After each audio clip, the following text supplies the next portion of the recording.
पाकिस्तान की ओर से भारत को सीधी खुली धमकी दी गई है परमाणु बम की। और यह मौजूदा सरकार की तरफ से, मौजूदा सत्ताधारी पार्टी के मंत्री की तरफ से धमकी दी गई है, किसी छुटबैये या ऐरे गेरे नत्थु खैरे की तरफ से नहीं दी गई है जिसको हल्के में लिया जाए। पाकिस्तान की तरफ से इस धमकी के मायने क्या है, पाकिस्तान की तरफ से दी गई इस धमकी का भारत पर क्या असर पड़ेगा, भारत के बाजार पर क्या असर पड़ेगा, भारत की सरकार पर क्या असर पड़ेगा और भारत की साख पर क्या असर पड़ेगा, यह बड़ा सवाल है। पाकिस्तान के द्वारा दी गई इस धमकी को सीरियसली लिया जाए या नहीं लिया जाए, नहीं लेने के कोई खास कारण समझ में आता नहीं है। जब इस तरह का तनाव बना हुआ हो, इस तरह के तनाव में अगर इस तरह की धमकी दी जा रही है और वो भी परमाणु धमाके की, यह कहा गया है कि हमारे 130 परमाणु बम वो हमने केवल सजाने के लिए नहीं रखे हैं, यह अपने आप में बहुत बड़ा स्टेटमेंट हो जाता है। हालांकि पाकिस्तान बार बार परमाणु हमले की धमकी जरूर देता रहा है, लेकिन इस तरीके से धमकी देना मोदी सरकार अब इसके बाद में क्या करेगी, बड़ा सवाल यह हो जाता है। हमारी मिसाइलें, हमारे 130 परमाणु हथियार चौकों में सजाने के लिए नहीं है, वो भारत के लिए है। पाकिस्तान के रेल मंत्री मोहम्मद हनीफ अब्बासी की खुलेआम भारत पर परमाणु हमले की धमकी। उन्होंने कह दिया ना कि अगर हमारा पानी बंद करेंगे तो फिर जंग के लिए तैयार हो जाएं। ये जो गौरी, शहीन, गजनवी, ये चौकों में सजाने के लिए नहीं हमने रखे हुए, ये हमने हिंदुस्तान के लिए रखे हैं बाबा। ये जो 130 एटॉमिक हमारे पास वेपन है, वो हमने सिर्फ मॉडल बनाने के लिए नहीं रखे हुए। और आपको पता ही नहीं कि हमने पाकिस्तान के किस किस हिस्से में रखे हुए हैं। ये दुनिया भी जानती है, आप भी जानते हैं, वरना आप तो इतने मक्कार बनिए हैं कि अभी तक पाकिस्तान के ऊपर कई दफा हमलावर हो चुके होते। आपने बड़ी दफा कोशिश की, लेकिन जब आपको पता चला कि हमारे शाहीन जो है फिजाओं में आ गए हैं तो आप भाग गए। तो इसलिए मैं दोबारा दोहराने लगा हूं, ये जो बैलिस्टिक मिसाइल है, ये जो क्रूज मिसाइल है, ये जो शाहीन है, गौरी है, ये मैं फिर दोहराने लगा हूं, ये हमारे चौकों में नहीं है, ये हमारे बिल्कुल आप इनका रुख आपकी तरफ है और किसी की तरफ नहीं है। तो इसलिए ये सोचना भी ना कि आप पाकिस्तान की हदूद को क्रॉस करोगे, अगर सोचोगे भी तो उसका खमियाजा आपको भुगतना पड़ेगा। पाकिस्तान के मंत्री अब भारत पर इस तरह की धमकी वाले लहजे में बात कर रहे हैं। पाकिस्तान का भारत के सामने कोई वजूद नहीं है, पाकिस्तान की सेना का भारत के सामने कोई मुकाबला नहीं। भारत की सेना कई गुना ज्यादा बेहतर पाकिस्तान की सेना से है। लेकिन यहां समझने वाली बात यह है कि आखिरकार फिर भी पाकिस्तान बार बार ऐसी गीदड़ भभकी क्यों दे रहा है, और इसकी गीदड़ धमकियों से क्या वाकई भारत की सेहत पर कोई असर पड़ने वाला है? क्या वाकई पाकिस्तान की गीदड़ धमकियों से भारत को, मोदी सरकार को जवाब देने की सख्त जरूरत है? बहुत सारे सवाल हैं, लेकिन जवाब इसलिए भी शायद देने की, या जवाब कूटनीतिक तौर पर इसलिए भी कोई और कड़ा रास्ता अपनाने की जरूरत है, क्योंकि अकेले एक नेता की बात नहीं है। पाकिस्तान में जो कुछ हो रहा है उसको नजरअंदाज नहीं किया जा सकता। पाकिस्तान के प्रधानमंत्री क्या कह रहे हैं जरा देखिए। हम जवाब देने के लिए तैयार हैं, किसी को भी गलतफहमी नहीं होनी चाहिए। पाकिस्तानी सेना हमारी एक एक इंच की जमीन की रक्षा करने के लिए तैयार है। यह पाकिस्तान के प्रधानमंत्री शहबाज शरीफ उनकी तरफ से कहा गया है, तो अपने आप में बहुत बड़ा बयान हो जाता है कि हम जवाब देने के लिए तैयार हैं, गलतफहमी नहीं होनी चाहिए। पाकिस्तानी सेना एक एक इंच जमीन की रक्षा करने के लिए तैयार है। आगे शरीफ ने कहा है कि पानी रुका तो पूरी ताकत से जवाब देंगे। पीएम शरीफ ने कहा कि यदि सिंधु नदी के पानी को कम करने या मोड़ने की कोशिश की गई तो पूरी ताकत से जवाब दिया जाएगा। शरीफ ने कहा कि पानी पाकिस्तान के लिए बेहद जरूरी है, यह हमारे 24 करोड़ लोगों की जिंदगी का सवाल है, हम हर कीमत पर इसे सुरक्षित रखेंगे। तो ये भारत को नाम लेकर के चैलेंज भी कर रहे हैं, ललकार भी रहे हैं। अब ये चैलेंज करना, ललकारना, ये कितना कहां तक जो है उनका सही है, या सिर्फ और सिर्फ अपने लोगों को कॉन्फिडेंस में लेने के लिए, विश्वास में लेने के लिए, अपने लोगों के सामने सरेंडर ना करना पड़े, इसके लिए केवल भभकी धमकी दी जा रही है, यह बड़ा सवाल है। और जिस तरीके से ये यहां पर कह रहे हैं पानी रोकेंगे तो हम ये कर देंगे, पानी रोकेंगे तो हम वो कर देंगे, अब इसको भी कई तरीके से देखे जाने की जरूरत है। इस पर हम आगे विस्तार से बात करेंगे। लेकिन पानी को लेकर के ही बिलावल भुट्टो वो भी बरस रहे थे। बिलावल भुट्टो ने कहा कि अगर दरिया रोका तो खून का दरिया बहेगा। मोदी ने और उनकी हुकूमत ने ऐलान किया कि अब वो ये मुआहिदा नहीं मानते। और मैं सखर में इसी सिंधु दरिया के साथ खड़े होके भारत को कहना चाहूंगा कि सिंधु हमारा है और सिंधु हमारा रहेगा। या इस दरिया से हमारा पानी बहेगा या उनका खून बहेगा। ऐसे नहीं हो सकता, ऐसे नहीं हो सकता कि एक दिन तू उठ जाए और ये फैसला करे कि आप इंडस वाटर ट्रीटी को नहीं मानते हैं। ना बैनुल-अक़वामी सतह पे ये माना जाएगा, ना पाकिस्तान के अवाम ये मानेंगे, और आपके अपने भारत के अवाम भी ये जुल्म हमारा सिंधु के खिलाफ। तो बिलावल भुट्टो भी ललकार रहे हैं, यानी विपक्ष का नेता हो, सरकार का मंत्री हो या प्रधानमंत्री हो, पाकिस्तान की तरफ से हर कोई इस वक्त में आग उगल रहा है। लेकिन इन आग में शोले हैं, इनकी आग में शोले हैं या फिर सिर्फ पतंगे पतंगे हैं? सवाल इस बात का भी होना चाहिए कि क्या वाकई पाकिस्तान की इस धमकी में कुछ दमखम भी है या पाकिस्तान की धमकी खोखली है? सवाल इस बात का भी होना चाहिए। और जिस तरीके से पाकिस्तानी डेलीगेट्स, ये तस्वीर जरा आप देखिए, लंदन से ये तस्वीर निकल करके सामने आई और अपने आप में बहुत खास हो जाती, बहुत अहम हो जाती है जब लंदन में पाकिस्तानी डेलीगेट्स वो वहां पर प्रोटेस्ट कर रहे भारतीयों को गला रेतने की इशारा यहां पर करते हुए दिखाई दे रहे हैं कि भारतीयों का गला रेत दिया जाएगा, गला काट दिया जाएगा। अब बताइए कितनी बदतमीजी की और ये अंतर्राष्ट्रीय स्तर पर अपने आप में कितनी जो है वो ओछी हरकत है कि आप पाकिस्तान का झंडा पकड़ करके किसी के गला रेतने की बात कह रहे हैं, और वो भी सरकारी अधिकारी होते हुए। आप कोई घोषित तौर पर आतंकी नहीं है, हो सकता है कि आप अनऑफिशियली उन लोगों के साथ में खड़े हो, लेकिन आप घोषित तौर पर तो आतंकी नहीं है। तो ऐसी हरकतें तो कम से कम आपको नहीं करनी चाहिए। पाकिस्तान जिस तरीके से व्यवहार कर रहा है, निश्चित तौर पर इससे चिंताएं होना लाजमी है। लेकिन सवाल इस बात का है कि भारत के पास में सॉल्यूशन क्या है, भारत के पास में इसका जवाब क्या है? क्या भारत की तरफ से वाकई ठोस तरीके से जवाब देने की तैयारी हो रही है? जिस तरीके से पाकिस्तान के मंत्री, नेता, संतरी, विपक्ष के नेता सब आग उगल रहे हैं, क्या भारत के जो नेता है वो भी इसी तरीके से आग उगल रहे हैं या भारत के नेताओं का निशाना कहीं और है? मोदी सरकार के मंत्री पीयूष गोयल वो कह रहे हैं कि अगर 140 करोड़ भारतीय वो देशभक्त हो जाएं, वो राष्ट्रवादी हो जाएं, तो ऐसी घटनाएं फिर नहीं होंगी। आज की तारीख में जब तक 140 करोड़ भारतवासी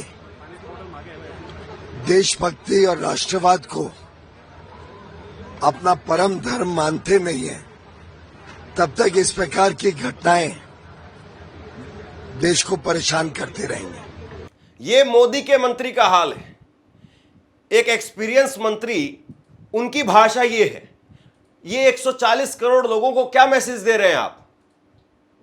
किसको बता रहे हैं कि किसके पास में राष्ट्रवाद नहीं, किसके पास में देशभक्ति नहीं? किसकी देशभक्ति नापना चाहते हैं आप? किसकी देशभक्ति देखना चाहते हैं आप? किसकी देशभक्ति का सर्टिफिकेट चाहते हैं आप? एक और देखिए आप, बीजेपी के मंत्री नीतीश राणे, महाराष्ट्र सरकार में मंत्री हैं ये, और इन्होंने कहा कि आतंकियों ने हमें मारने से पहले हमारा धर्म पूछा था, इसीलिए अब हिंदुओं को भी कुछ भी खरीदने से पहले दुकानदार का धर्म पूछना चाहिए। इनको नाखून बराबर भी अक्ल नहीं है, नाखून बराबर भी इनके अंदर दिमाग नहीं है। इनको कम से कम यह पता होना चाहिए कि जिस वक्त में तनाव की स्थिति है, उस वक्त में आपस का भाईचारा मजबूत किया जाता है। जिस वक्त में हमारी लड़ाई पड़ोसी के साथ में है, तो उस वक्त में घर के सारे लोग इकट्ठा होते हैं, या घर में आपस में ही एक दूसरे की बैंड बजाने पर लोग तैयार होते हैं, या उस लड़ाई के बहाने घर के लोगों को ही जो है वो ठोकने की तैयारी चल रही है। आप मुसलमानों के नाम पर कब तक जो है वो अपनी राजनीति चलाएंगे?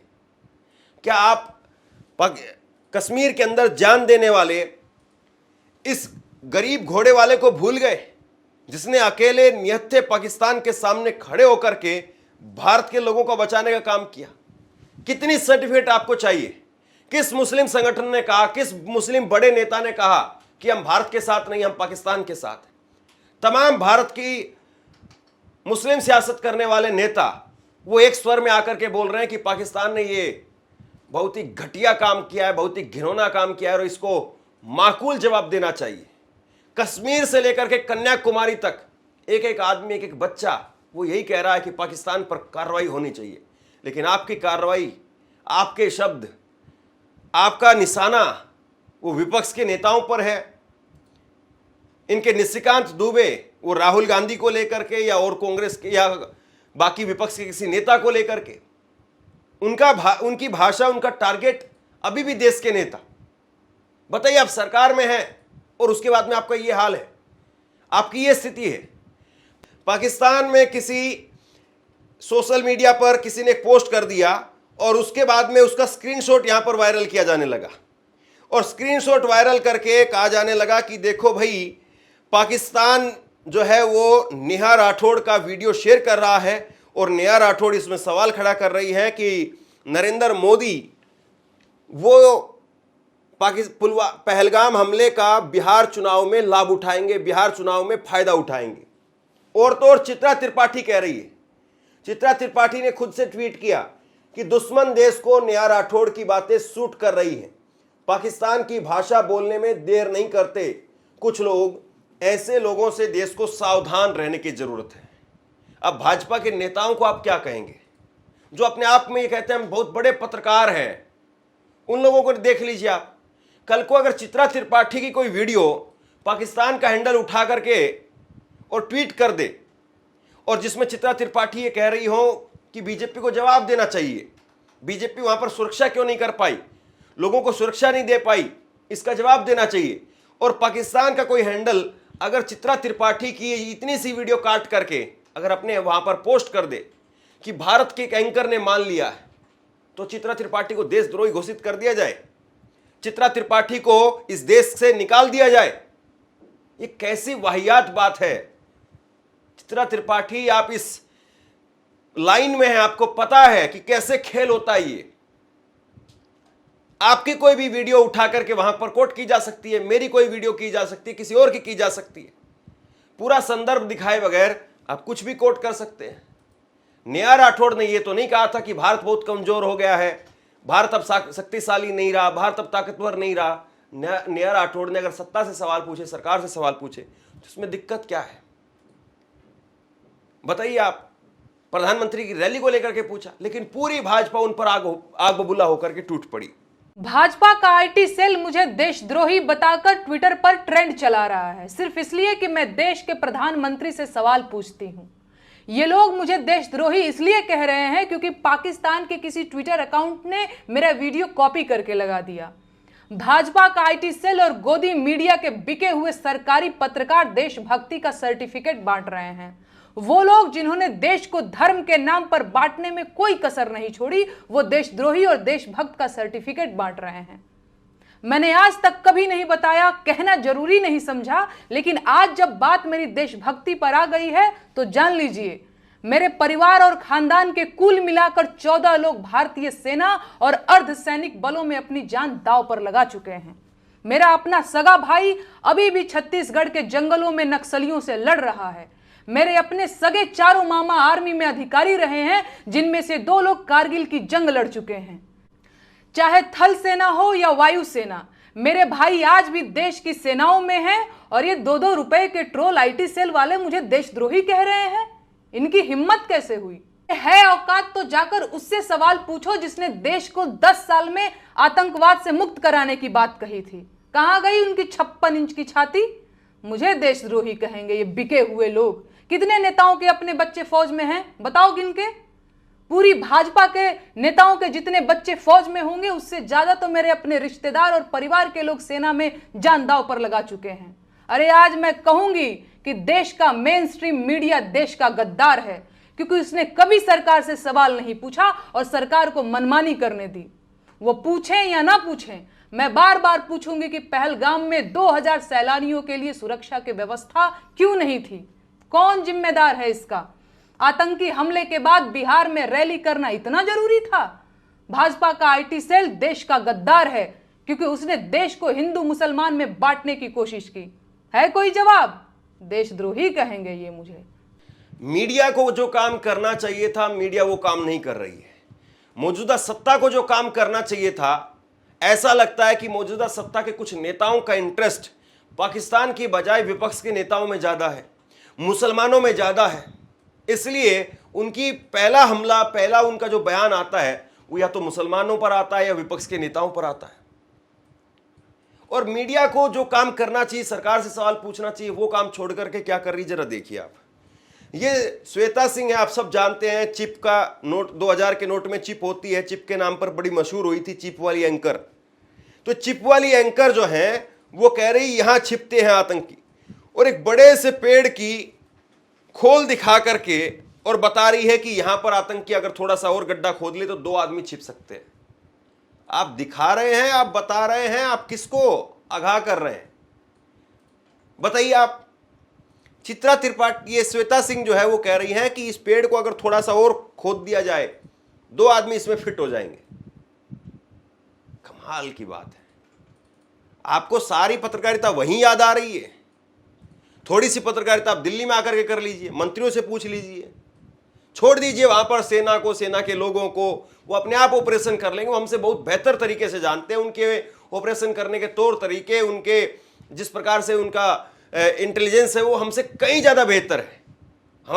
हमारी और उनकी समझ में और उनके काम करने के तरीके में बहुत ज्यादा अंतर है। उनको उनके काम पर छोड़ दिया जाए, वो अपना काम बहुत बेहतर तरीके से करते हैं, बहुत बेहतर तरीके से ही करेंगे। जब श्वेता सिंह नहीं थी तब भी हमारी सेना पाकिस्तान के दांत खट्टे कर रही थी, और श्वेता सिंह नहीं होंगी तब भी करेंगी। तो श्वेता सिंह से सर्टिफिकेट लेने की या श्वेता सिंह से सीखने की जरूरत नहीं है। श्वेता सिंह का जो काम है पहले श्वेता वो कर ले। सरकार से सवाल पूछने का काम है, सरकार को जो है वो पूछने का काम है कि क्यों आपने मिलिट्री की कटौती की, क्यों सैनिकों की कटौती की, क्यों सैनिक भर्ती नहीं हुई। क्या यही एक बड़ी वजह है कि सैनिकों की कमी है, इसलिए आप सैनिकों को वहां पर भेज नहीं पाए पहलगाम में? एक छोटा सा बच्चा वो जानता है कि सरकार क्या कर पा रही है, क्या नहीं कर पा रही है। सरकार तो गई हुई है, मतलब इतना बड़ा आतंकवादी का हमला हुआ, उनकी कुछ पता ही नहीं है।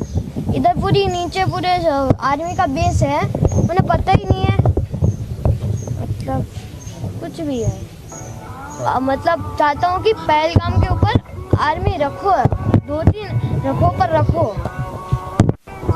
कुल मिलाकर के ये स्थिति है, और इसमें सबसे बड़ा सवाल ये है कि पाकिस्तान की तरफ से दी जा रही लगातार परमाणु धमकी का भारत पर क्या असर पड़ेगा, भारत के बाजार पर क्या असर पड़ेगा, भारत में निवेश कर रहे निवेशकों पर क्या असर पड़ेगा।